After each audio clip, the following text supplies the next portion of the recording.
Chinese তাইপের বিপক্ষে দুটি FIFA প্রীতি ম্যাচের জন্য 23 সদস্যের নারী দল ঘোষণা। বাফুফের দলে 4 জন নতুন মুখ। ইনজুরিতে বাদ পড়েছেন মারিয়া ও কৃষ্ণা।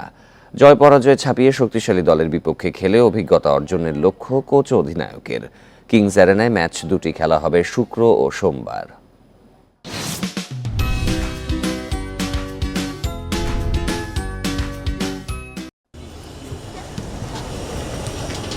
চাইনিজ তাইপে নারী ফুটবল দল ঢাকায় শুক্রবারের ম্যাচ সামনে রেখে কমলাপুরে সেরেছে অনুশীলন।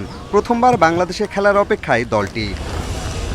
2 ফিফা প্রীতি ম্যাচের জন্য 23 সদস্যের দল ঘোষণা করেছে বাফুফে।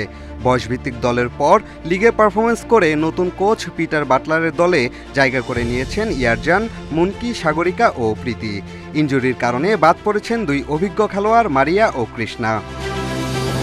লিগ খেলার ধকল নিয়েই র্যাঙ্কিংয়ে 100 ধাপ এগিয়ে থাকা চাইনিজ তাইপের বিপক্ষে মাঠে নামবে সাবিনা সানজিদারা।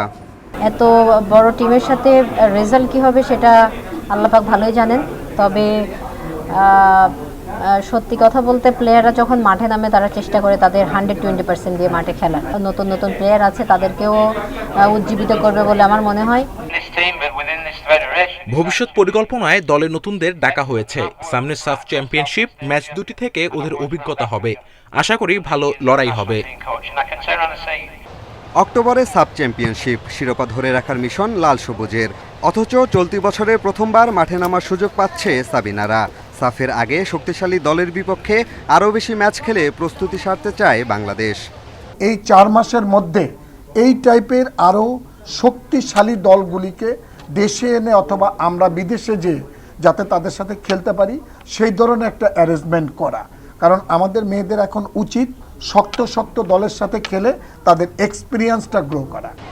মাঠ সংকটে কমলাপুর স্টেডিয়ামের টার্ফে এতদিন ম্যাচ খেলেছে সাবিনারা। তবে এবার চাইনিজ তাইপের বিপক্ষে ম্যাচ হবে বসুন্ধরা কিংস অ্যারেনায়। পিয়াস সাহা, ইন্ডিপেন্ডেন্ট নিউজ, ঢাকা।